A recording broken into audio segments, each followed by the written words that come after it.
Bio Bio Televisión, con el auspicio de Libérate del estrés con Melipaz, tranquilizante natural de NOP Laboratorios, pinturas y adhesivos Lanco. Llegó la nueva forma de pintar con despacho en 24 horas. DVA Capital, invierte en la transición a energías limpias. Conoce el eFund en dvacapital.com. Y Dongfeng T5 Evo 195 HP de diseño y actitud. SIDEF, garantía de confianza.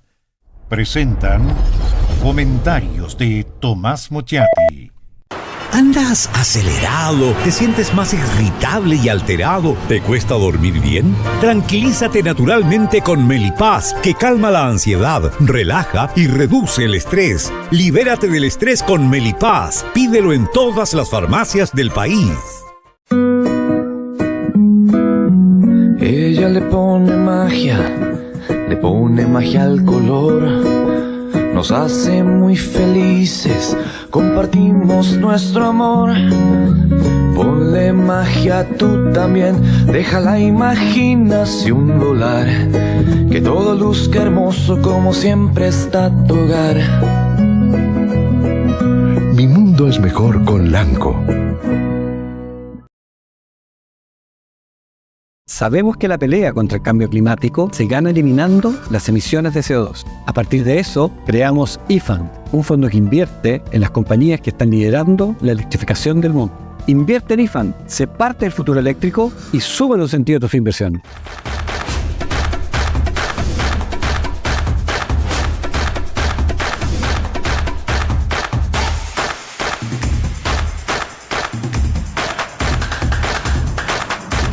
SIDEF, garantía de confianza.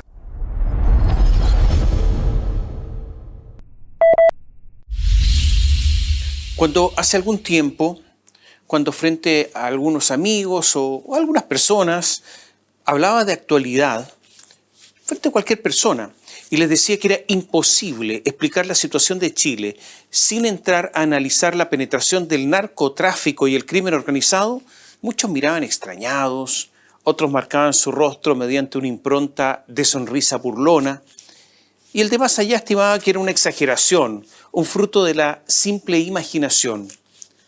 Y esto ocurría hace no tantos años. Y cuando se hablaba ya a gente de la élite, eran totalmente impermeables a lo que ya parecía evidente.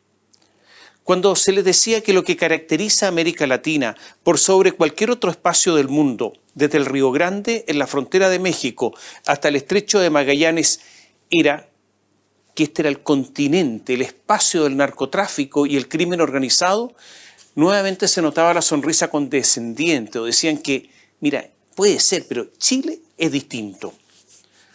Cuando decíamos que según organismos internacionales, Chile es el primer consumidor de marihuana y cocaína en América Latina, son cifras oficiales, hace rato que nosotros somos los primeros consumidores de marihuana y cocaína en América Latina, se les decía esto y miraban para el lado. Estamos en el primer lugar en consumo de pasta base entre los estudiantes de secundaria y también en el primer lugar en el consumo de tranquilizantes de entre esos mismos estudiantes sin prescripción médica. Y de esos estudiantes, el 50,2% han consumido entre octavo y cuarto básico. Lo han consumido en marihuana, pero el 50,2% antes de los 15 años. Y el 27,6% antes de los 15 años en el caso de la cocaína. Estas son cifras oficiales y demuestran la gravedad del consumo en Chile. Lo que ha ocurrido en nuestro país, además, es un terremoto de orden cultural. Durante años, parte de la clase política y de ciertas élites normalizaron el consumo de drogas, en especial la marihuana. Lo que ha ocurrido entonces es que, impulsado por ellos, se ha producido un cambio cultural.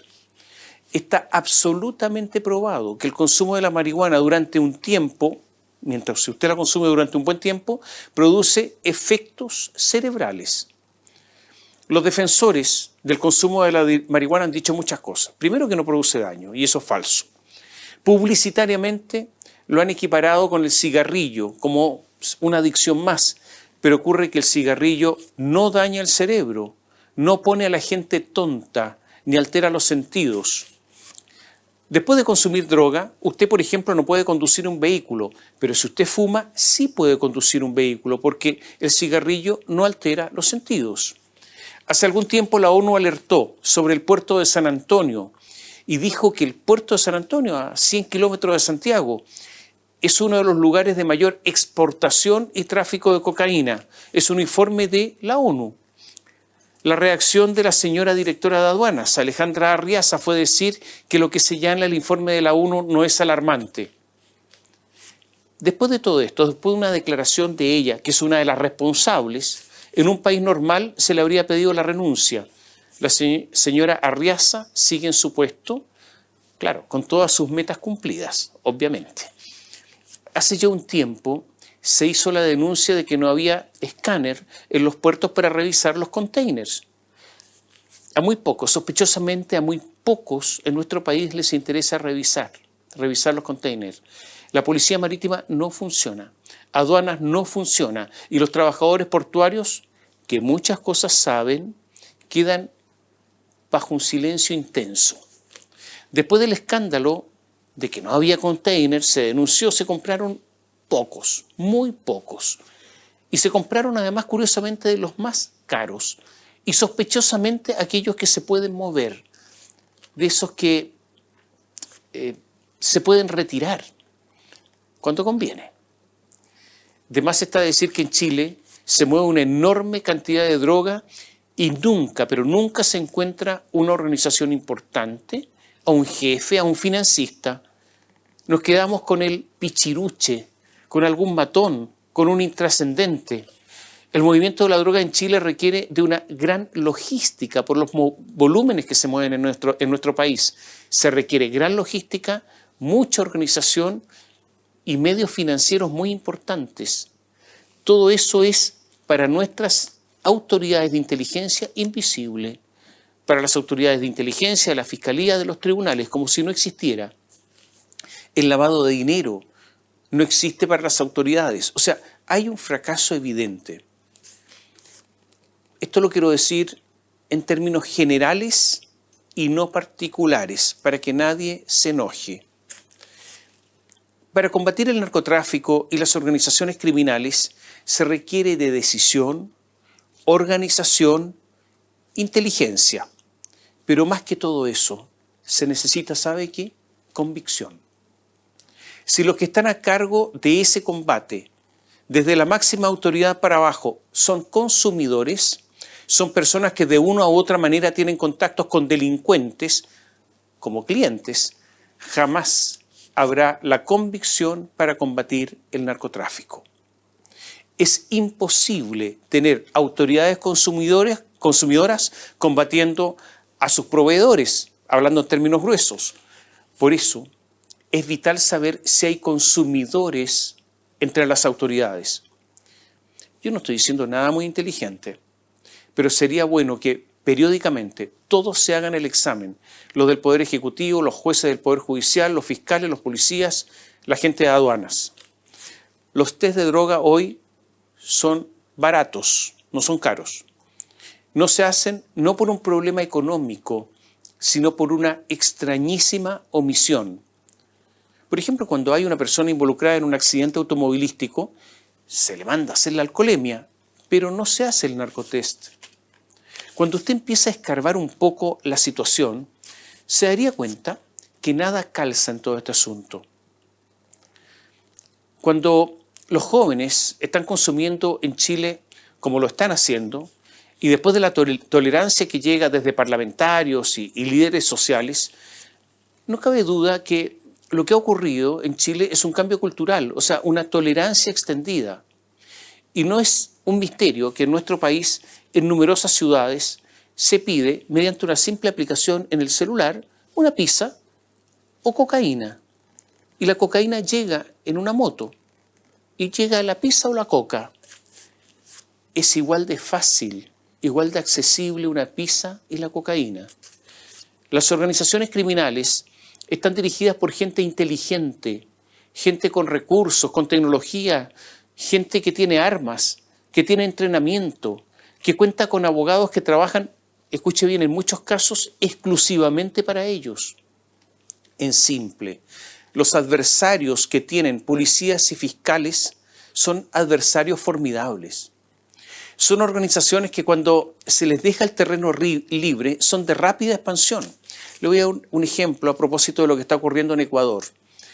En Ecuador en 2019 la tasa de homicidios era de 7 por cada 100.000 habitantes, una tasa que es la de Estados Unidos. En solo 4 años esa tasa se multiplicó por 6. Hoy hay 45 homicidios por cada 100.000 habitantes y son, como lo hemos visto, capaces de desafiar al Estado. Hoy las organizaciones criminales en Chile están progresivamente dominando barrios, están dominando comunas completas, están también en guerra entre ellos hoy.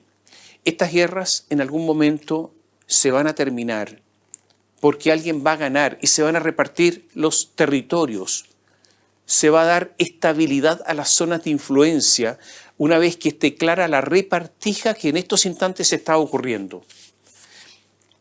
Usted sabe que, todos lo sabemos, han aparecido en el último tiempo numerosas personas ajusticiadas, amarradas de pies y manos. ¿Por qué las dejan abandonadas en determinados lugares, a la vera de una autopista, de un camino, incluso en forma bastante visible? Porque este es el sistema que tienen para marcar territorio, para decir, este territorio es mío. Las víctimas menores de edad de homicidios consumados, frustrados o tentados aumentaron en un 12,6% en un año.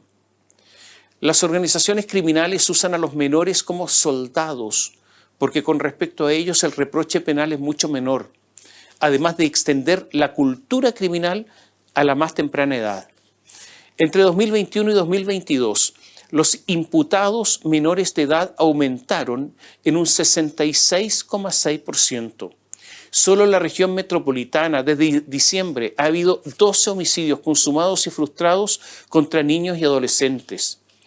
De estos 12, ¿cuántos detenidos? Solamente 1.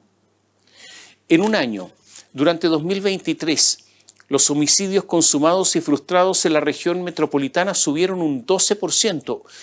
En un año hubo 1.382 asesinatos solo en la región metropolitana. Entre mayo de 2019 y noviembre de 2023 hubo en Chile 1.885 funerales narco. Funerales con fuegos artificiales, con hombres armados, con disparos, funerales donde se interrumpe el tránsito mientras se hacen velatorios que algunos duran hasta 6 días. Según el diario El Mercurio, en uno de estos que duró 6 días, ocurrió en la comuna de San Ramón, Carabineros desplegó 100 funcionarios cada día durante 6 días. La verdad, además, es que no se sabe cuántos homicidios hay en Chile, porque Carabineros, la PDI, el Servicio Médico Legal, el Ministerio del Interior, el Ministerio Público, todos entregan cifras distintas, porque hasta para contar los muertos las autoridades no se ponen de acuerdo. Y hay otra cifra negra. En los países en serio, no solo se entrega la cantidad de homicidios, sino que también la cantidad de homicidios aclarados, resueltos, aquellos que tienen autores, que se encontró los autores. En Chile nada de eso se sabe. Y la sospecha es que matar en nuestro país está resultando un asunto de bajo riesgo para el asesino. A estas alturas, la visión del oficialismo, del gobierno, que el crimen organizado es una sensación que aumenta por los medios de comunicación, suena tonto. Hasta el momento nadie que yo sepa ha inventado muertos.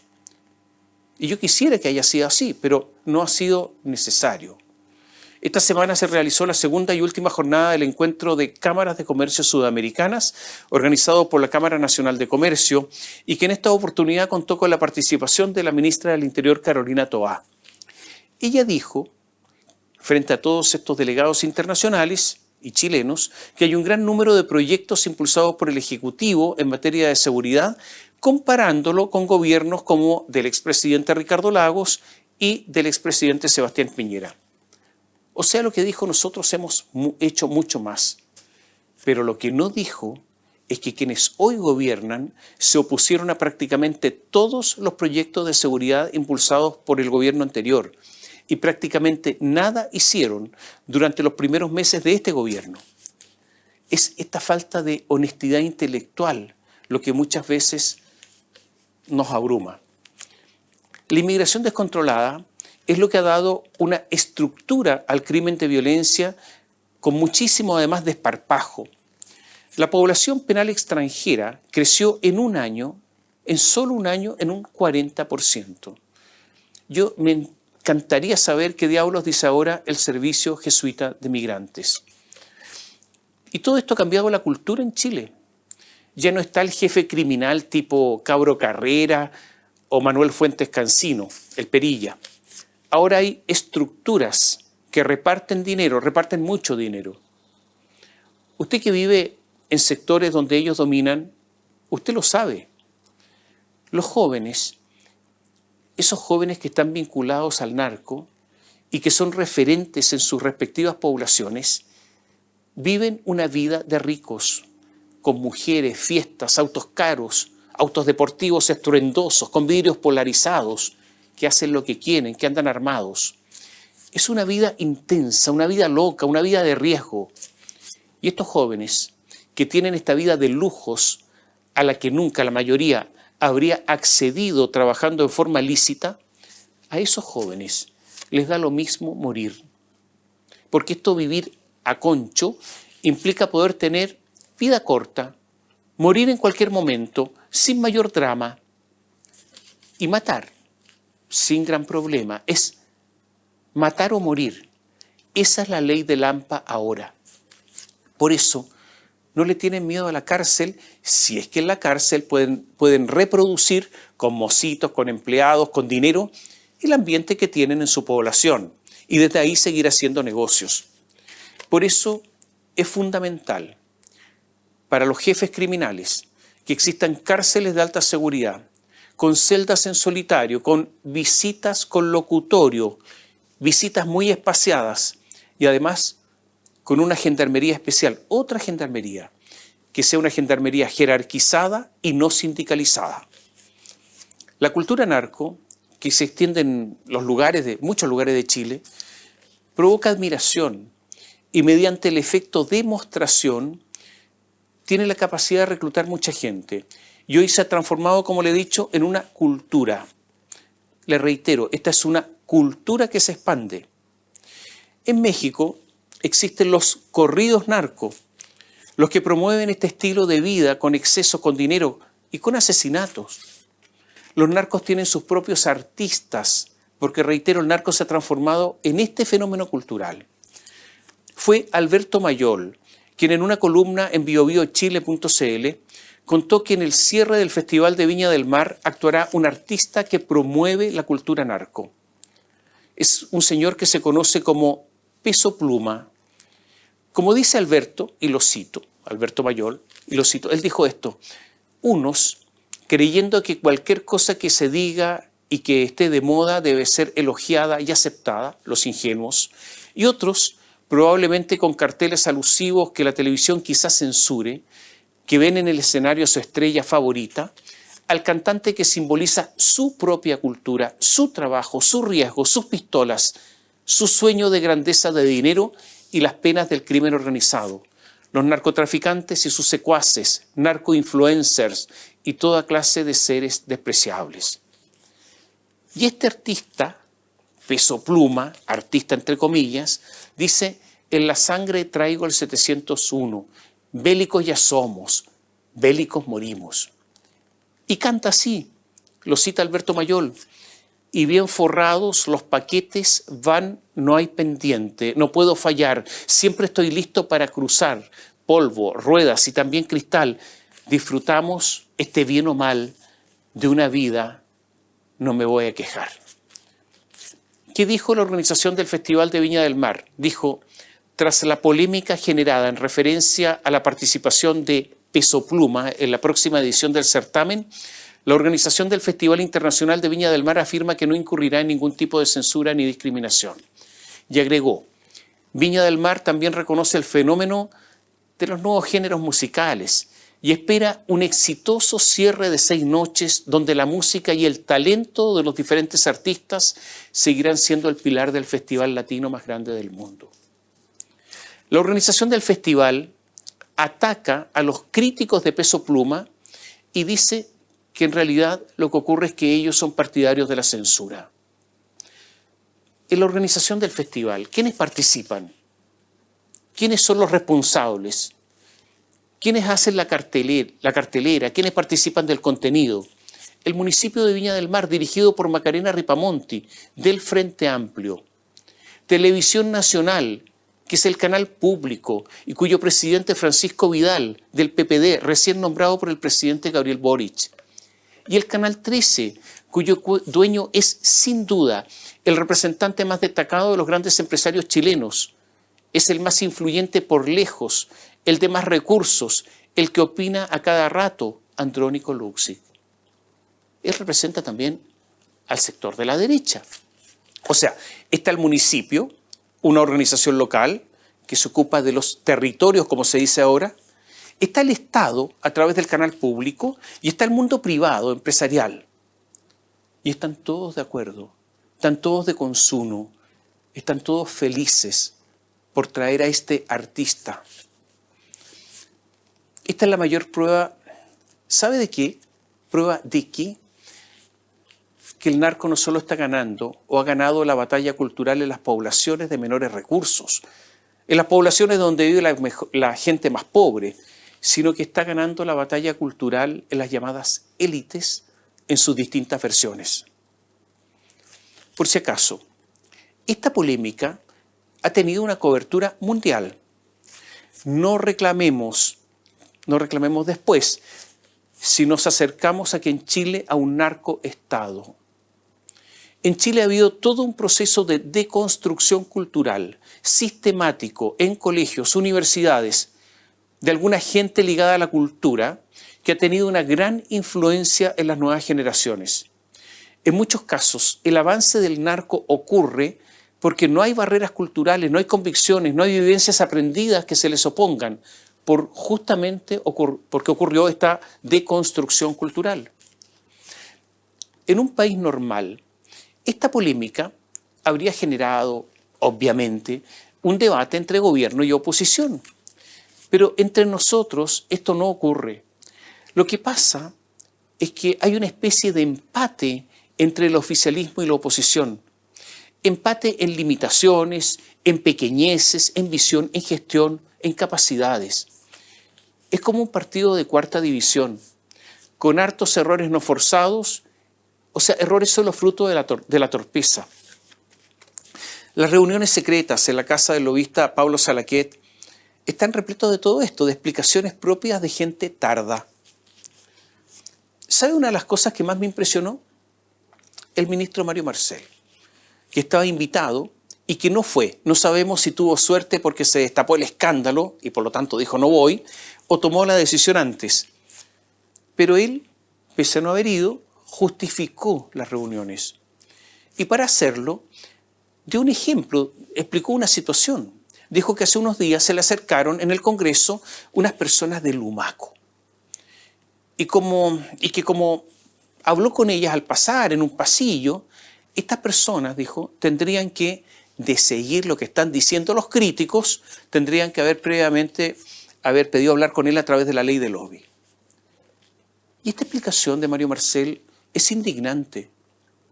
Lumaco está en la cordillera de la costa, en la parte norte de la región de la Araucanía. Es una zona muy castigada. Yo diría que hay que ser muy miserable para usar a la gente de Lumaco, que sorpresivamente, sin planificación, a la vista de todo el mundo, en un pasillo, se acercan a conversar con el ministro para luego él compararlo con reuniones secretas en casa de un lobista, con grandes empresarios, para tratar en varios casos de negocios. La clase política está tratando de empatar con lo que sea, y esto, reitero, es miserable. Pablo Salaquet, que vive de esto, que come de esto, que no tiene otra actividad que esta, dice que todo esto lo hace por Chile. que él es un republicano, que de él solo se puede esperar amor por Chile hasta la inmolación, que él, y parece solo él, y solo en casa de él, se puede dialogar entre distintos sectores. La verdad es que hay que tener muchísima pasividad hormonal para tragarse toda esa explicación. Le hemos preguntado a Pablo Salaquet si cobró.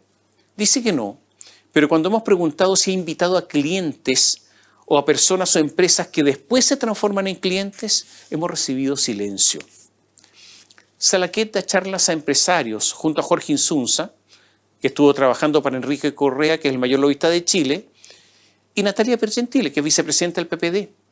Y aunque Natalia lo negó, debió reconocer que Salaquet le pagó al menos en una oportunidad, según investigó CIPER. Y seguimos con los errores. El diseño comunicacional del gobierno es que se habló de, porque esta fue la explicación, como dicen los asesores, esta es la bajada comunicacional. Dicen, vamos a decir lo siguiente, que se habló solo de asuntos generales y que era una exposición de los ministros de gobierno sin diálogo con los empresarios. O sea, hablaban los ministros y los empresarios estaban con la boca pegada, con mordaza.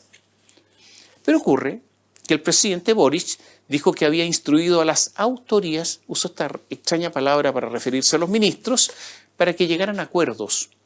O sea, Boric confesó que se escucharon planteamientos. O sea, en el fondo lo que dijo, sin querer decirlo, que se había vulnerado la ley del lobby.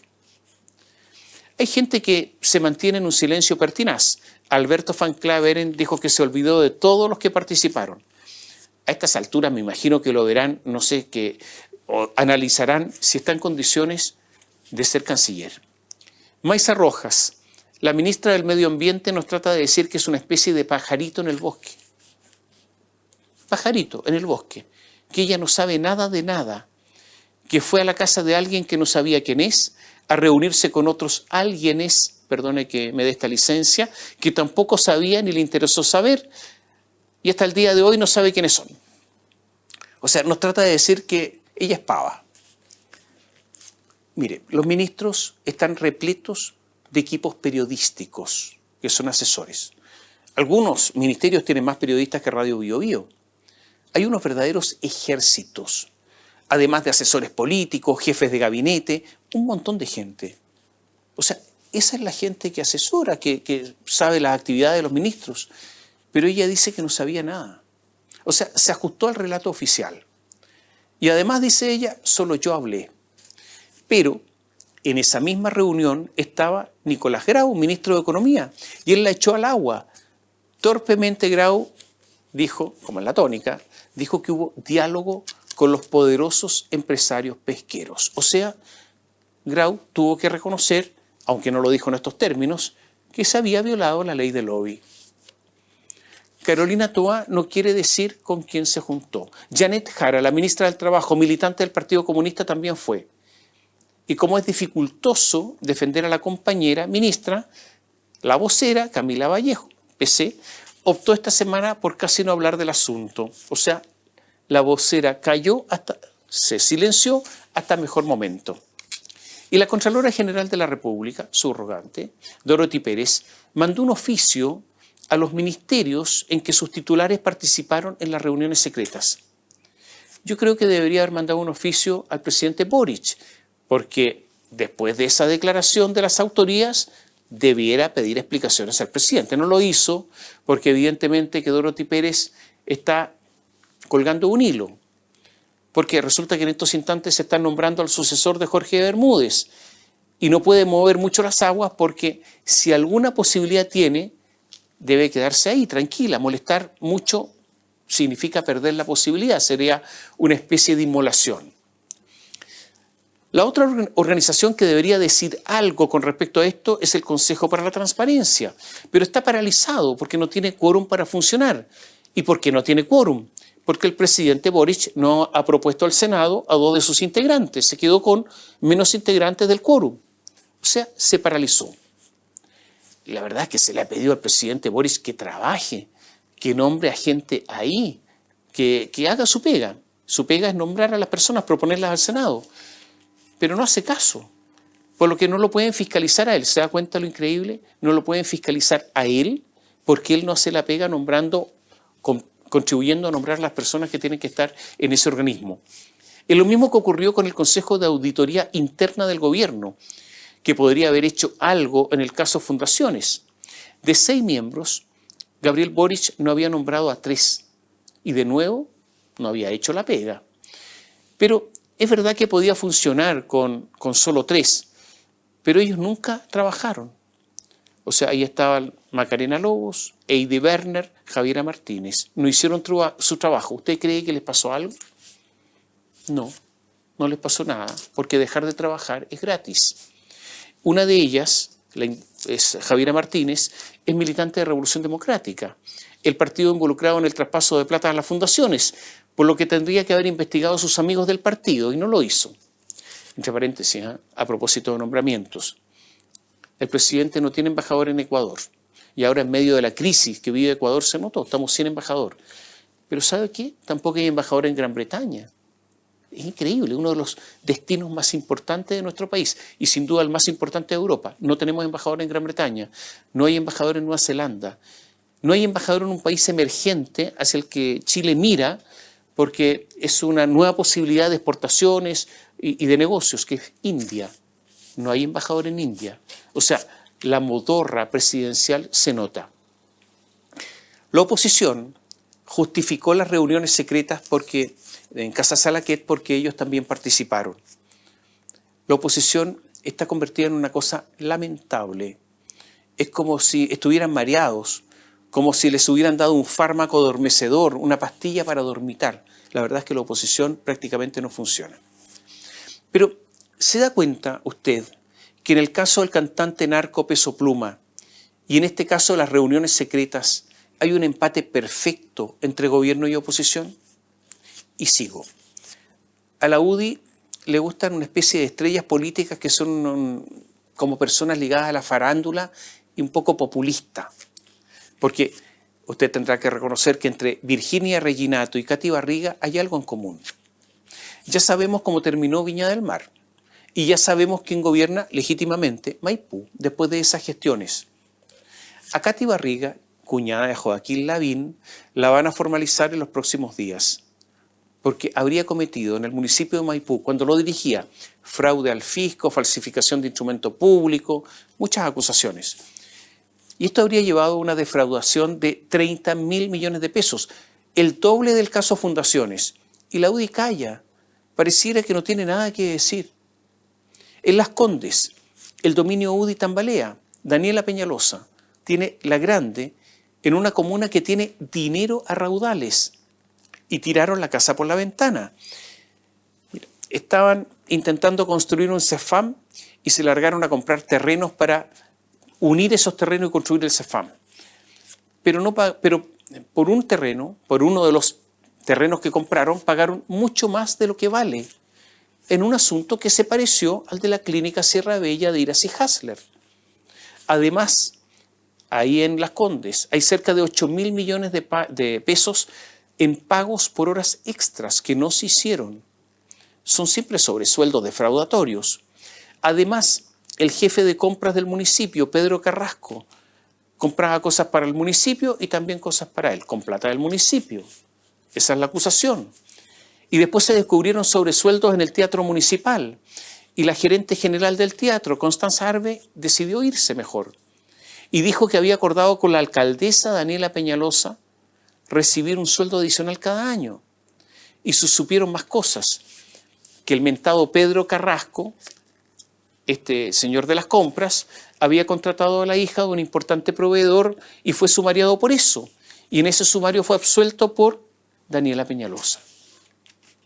Ella, la alcaldesa, se defiende y dice que ha hecho todo lo posible ante lo que estaba pasando en Las Condes. Y da a entender que esto viene de antes, de los tiempos de quien lo ungió, de Joaquín Lavín. O sea, el paradigma alcaldicio de la UDI. Entonces el partido UDI sabe lo que hace, sabe lo que decide. Decide que hay que salvar a Peñalosa y que hay que proponerla nuevamente como candidata a los pobres ciudadanos de Las Condes. Y mandan los de la UDI a Patricio Melero y a Rodrigo Álvarez porque dicen que ellos tienen peso político ¿Frente a qué?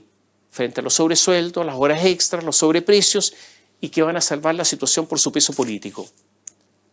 Bueno, y además culpan a la gente de comunicaciones del municipio, porque dicen no se anticipan a la crisis, o sea, que no se anticipan a los robos, y porque no son capaces de instalar otros temas en la agenda que despierten más interés que los delitos.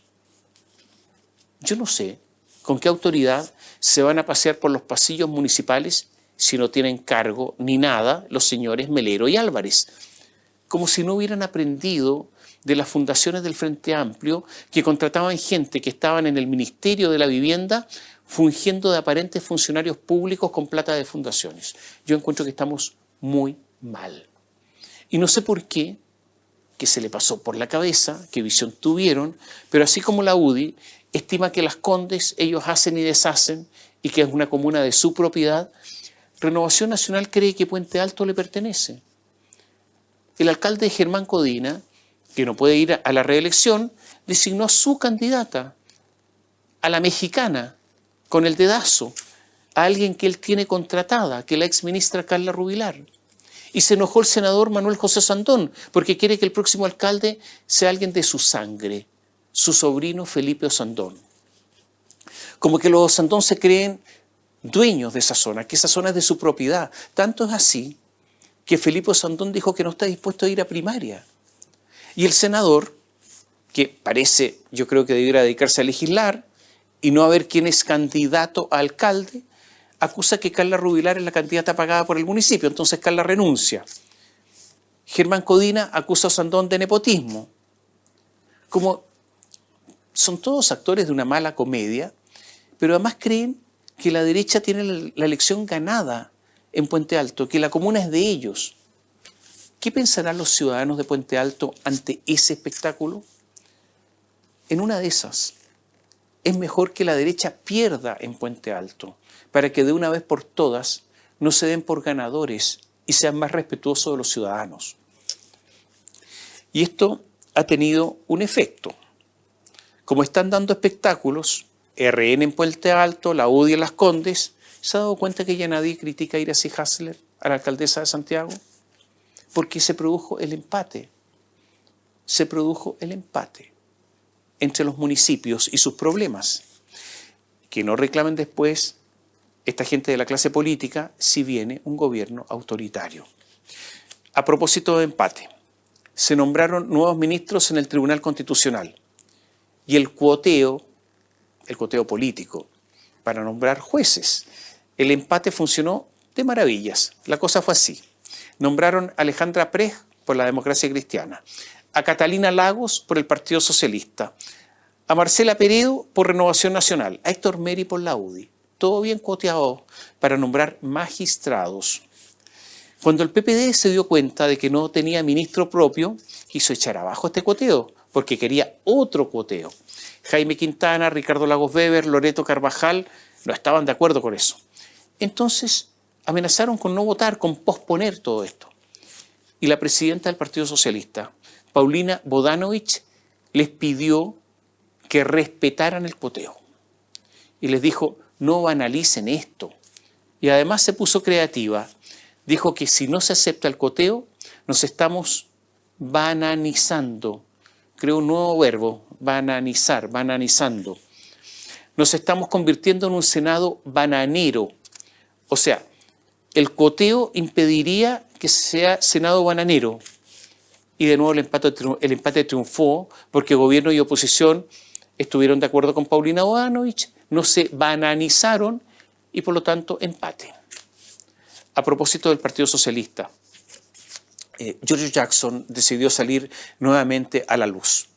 Anunció que lo suyo es la política y nada más que la política y prepara un retorno triunfal. Algunos dicen que podría convertirse en el presidente de los partidos fusionados de las colectividades que forman parte del Frente Amplio, que se van a fusionar. Otros dicen que se va al exterior por un tiempo, a España. Nosotros tenemos, además que creerle a Jackson, que toda la cúpula de Revolución Democrática sabía el lío de Democracia Viva, de las fundaciones, salvo él, porque a estas duras pruebas nos somete Giorgio. Y apareció Jackson querellándose contra la UDI, contra el partido UDI y contra el senador del Partido Socialista Fidel Espinosa. Es una demanda de indemnización de perjuicios, o sea, quiere plata, porque el daño a su honra debe ser reparado con plata, de esta manera. En un principio, el Partido Socialista se enojó y respaldó a Fidel Espinosa. Más bien lo hicieron, la cúpula partidaria, los senadores, no hubo mucho apoyo para Fidel Espinosa entre los diputados. Pero ocurre que hace unos días hubo una reunión entre el presidente Gabriel Boric y la directiva del Partido Socialista.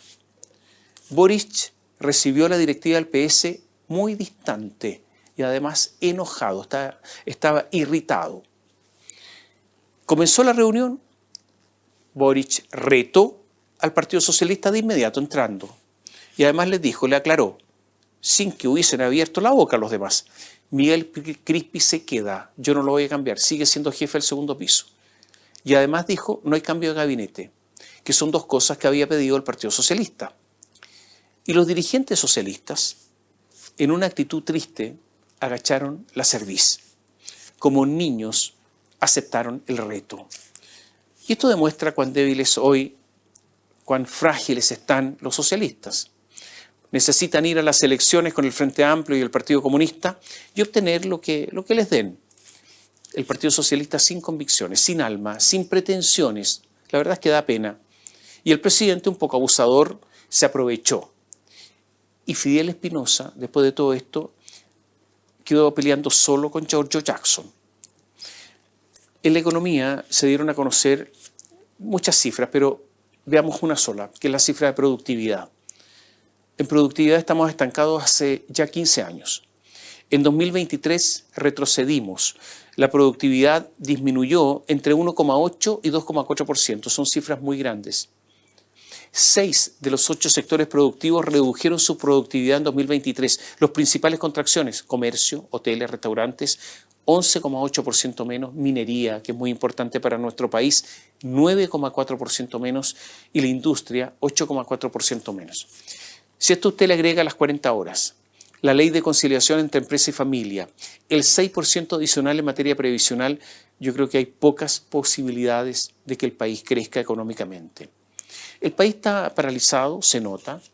El presidente Gabriel Boric, sometido a terapia, según confesión propia, está irascible y poco propenso a aceptar siquiera una opinión ligeramente disidente. Está enojado ahora, en forma tardía, por lo ocurrido en la casa de Salaquet. Yo me imagino que él podría hacer su parte y transparentar si alguna vez se ha juntado en otras casas con empresarios. Hay un término que usan las generaciones más jóvenes: contención. Hay mucha gente, parece, que necesita ser contenida por su entorno. Y esta es, dicen, una de las falencias que hay en Palacio: poca contención. Son muchos los errores que ha cometido el gobierno y principalmente ha fracasado en asuntos fundamentales como educación, salud y pensiones. Pero la oposición no tiene proyecto y yo creo que no tiene candidatos. El nivel de la oposición es el nivel del gobierno. Son tal para cual. Es empate en un partido de cuarta categoría, un empate de peso pluma. Entonces, mejor descansar un poco de ellos. Por eso, esta columna se suspende por un tiempo. Bio Bio Televisión, con el auspicio de Libérate del estrés con Melipaz, tranquilizante natural de NOP Laboratorios, pinturas y adhesivos Lanco. Llegó la nueva forma de pintar con despacho en 24 horas. DVA Capital, invierte en la transición a energías limpias. Conoce el eFund en dvacapital.com. Y Dongfeng T5 Evo 195 HP de diseño y actitud. SIDEF, garantía de confianza. Presentaron comentarios de Tomás Mochiati. ¿Andas acelerado? ¿Te sientes más irritable y alterado? ¿Te cuesta dormir bien? Tranquilízate naturalmente con Melipaz, que calma la ansiedad, relaja y reduce el estrés. Libérate del estrés con Melipaz. Pídelo en todas las farmacias del país. Ella le pone magia al color. nos hace muy felices, compartimos nuestro amor. Ponle magia tú también, deja la imaginación volar, que todo luzca hermoso como siempre está tu hogar. Mi mundo es mejor con Lanco. Sabemos que la pelea contra el cambio climático se gana eliminando las emisiones de CO2. A partir de eso, creamos IFAND, un fondo que invierte en las compañías que están liderando la electrificación del mundo. Invierte en IFAND, sé parte del futuro eléctrico y sube los sentidos de tu inversión.